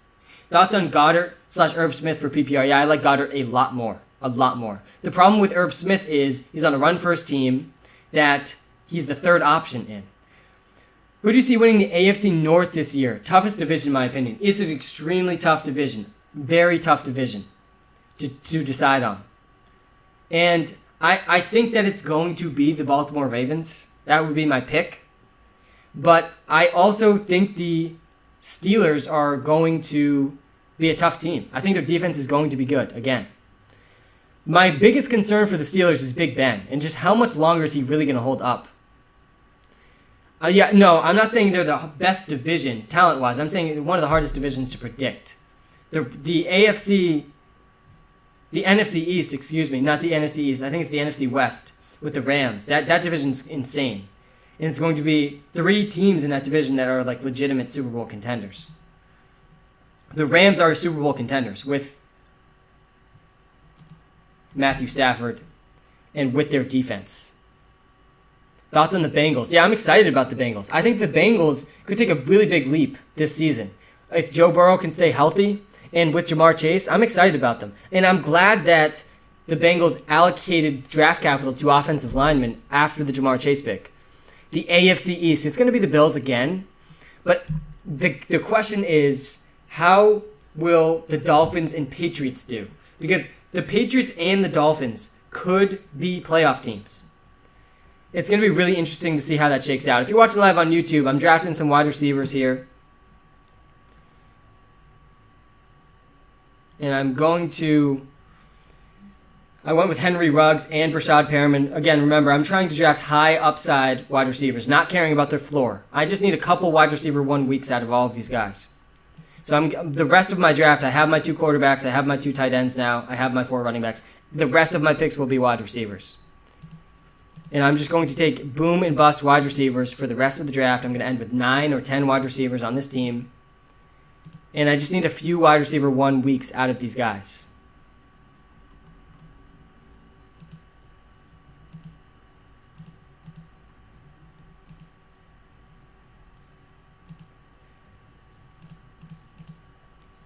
Thoughts on Josh Reynolds and Antonio Gibson? Yeah, Josh Reynolds is a guy that I like really late in fantasy drafts. Josh Reynolds is the number 2 Titans wide receiver right now with like no competition. And we saw Corey Davis actually be pretty consistent in that role last year. So I'm excited for him. I'm excited for Josh Reynolds. But that being said, the ceiling will not be there. There's not going to be any sort of ceiling for Josh Reynolds. It's still going to be a team that runs the ball 30 times a game. And if they get a lead, it continues to just run and run and run and run and run. So for that reason, the ceiling for Josh Reynolds is not that high. How surprised would you be if Daniel Jones went for 300 yards and 4 TDs, 0 picks week 1 against Denver? That would be pretty surprising. Honestly, I'd be pretty surprised. Waller or Kittle? Listen, in terms of NFL talent alone, George Kittle, obviously. George Kittle's the second most talented tight end in the NFL. In terms of fantasy football, it's Darren Waller. I'm going to be ranking Darren Waller ahead of George Kittle in this NFL season, and the reason is the floor. The floor for Darren Waller is just much higher than the floor for George Kittle. There was 2 tight ends last season that had at least 5 targets in every single game except for one. Travis Kelce and Darren Waller. Those were the 2. What receivers do we take? Not Kittle, please, Sam. What receivers do we take on the Niners? It's Ayuka the Bazooka, guys. Trust in Brandon Ayuka the Bazooka this season. Because Ayuka the Bazooka is one of the best yards after the catch receivers in the NFL, and he was outproducing Deebo Samuel when they were both playing together. So I lean towards Ayuk for the 49ers. I think Deebo Samuel is really good as well. But I think Ayuk is the safest receiver on that team. I think, though, if Trey Lance is starting, it's going to be bad news for all of the passing options in that offense. I'm going to take Emmanuel Sanders here. I've been drafting Emmanuel Sanders a decent amount. I feel like this is round 14 now. But he could easily end up being the number 2, number 3 receiver for the Bills. And that's a good team to be the number 2, number 3 receiver for. He could have some wide receiver 1 weeks in him. He's obviously not going to be consistent. But none of the guys left here are. I just need a few wide receiver 1 weeks. That's why I'm definitely drafting Deshaun Jackson as well. Deshaun Jackson is going to have 1 week this season where he scores 2 super long touchdowns. And that's all I need from him in these best ball leagues. What do we think of Najee Harris? Najee Harris is one of the few running backs in the NFL that has a legitimate chance at 300 carries. He's one of the few running backs. Like, if you go to the first round, after the first round, Najee Harris is the only running back that actually has a chance at 300 carries. So it's a good idea to draft that guy. Volume is king in fantasy football, especially at the running back position. That's why Najee Harris is a good fantasy football pick. And I think he can be a good receiver, too. I think Najee Harris could be a running back 1 in fantasy, and I'm happy to take him in the second round. I'll gladly take him in the second round. I'm going to take Deshaun Jackson next. So with this pick, I really don't want Sterling Shepard. I'm going to go with AJ Green. I'm drafting some old guys on this team, so the back end of these receivers are going to be iffy. But again, I'm going to draft a lot of them. I just need a few of them to work out. Just a few of them, and this team can be absolutely dominant if you're watching live on YouTube. Cooper, more consistent. Evans will have bigger weeks. Yeah, but the thing is, Amari Cooper might have bigger weeks than Mike Evans, with Dak Prescott too. Amari Cooper is an absolute lock this season, guys. He's an absolute lock. He's one of the safest picks in fantasy football. He was a consistent fantasy football producer last season with no Dak Prescott. What Dak Prescott brings is the ceiling. Amari Cooper is good enough to be consistent on his own. What Dak Prescott brings is an insane ceiling for Amari Cooper. Draft Amari Cooper with confidence. Definitely over Brandon Ayuka the Bazooka. I love Ayuka the Bazooka. But Brandon Ayuk is going at least 2 or 3 rounds later than Amari Cooper. I'd take Amari Cooper for Mike Evans. They barely used James Conner. Who's that, the Steelers? You're talking about the Steelers barely used James Conner? The Steelers have big problems. And their big problem is their offensive line and Big Ben Roethlisberger. And Roethlisberger was not the problem last year, but he's also he's about to be in his 40s. He's old. So I'm nervous about the Steelers because Big Ben's going to die out at some point. And the offensive line is concerning. That was a big part of the James Conner issues last season. Will Jamar Chase be a good wide receiver 2 for PPR? Yes. And Jamar Chase could easily turn into a wide receiver 1 in fantasy. It won't surprise me at all. Jamar Chase is an absolute lock in terms of being an NFL prospect. He's a lock. Worst case scenario for Jamar Chase is he's a wide receiver 2. I'd say that's his worst case. Nico Collins, a startable flex? Almost definitely not. Depends how deep your league is. How good do you think Devonte Adams will be this year with everything in Green Bay? He's going to be good if Aaron Rodgers is there. If Aaron Rodgers is not there, the entire team is going to be awful. Terrible. This is why the Packers need to do everything they can to keep Aaron Rodgers happy. This is why they should have been doing everything they can to make Aaron Rodgers happy. Aaron Rodgers was the MVP last season. He thinks he still has 5 years left. Give him a 5-year contract then, Green Bay. Because you are going to be a bottom 3 team in the NFL without him. You're going to be a top 5 team in the NFL with him. It's really not that complicated. It's really not that complicated. So yeah, I'm nervous. I'm nervous about all of those guys. All Aaron Jones, Devonte Adams. I want nothing to do. AJ Dillon. I want nothing to do with them if Aaron Rodgers isn't going to be there. I do think though, Aaron Rodgers is going to play for the Green Bay Packers this season. I do think that's what's going to happen. Especially as we get further and further into the offseason, it's going to be harder and harder for teams to trade for Aaron Rodgers. I think the most likely time for him to have gotten traded was the draft. That just was the perfect time for him to get traded. And it didn't happen. And so I don't think it's going to happen. I do think there's still a chance he doesn't play for the Packers, though. I'm not saying it's a lock. But I'm leaning towards him actually playing for the Packers. So I'm more into drafting AJ Dillon late in drafts. I think his value is going to go up very soon as we get closer and closer to the season. Your take on Pat's draft was very poor. What was my take on the Pats draft? I was just honestly my only take on the. I try not to be overly confident in my NFL draft opinions because it's a complete crapshoot. People are way too overconfident in their NFL draft analysis. This happens every single year. We look back and like half of everything people said was just completely wrong. But what I was happy about for the Patriots in the draft is they took a quarterback. I thank God they took a quarterback. That's all I was really rooting for. It wasn't the quarterback I was really hoping for. I was really hoping to get Trey Lance or Justin Fields. But we got a quarterback. He was very good in college. He's won at the highest level. And that is exciting. That is exciting. At least Cam Newton is not the future for the Patriots anymore. What week should your fantasy playoffs and championship be? Yeah, we have another. Was a D or an F on the website. We are not affiliated with Walter Football. WalterPicks and Walter Football, two completely different entities. So I think that might be what you're talking about.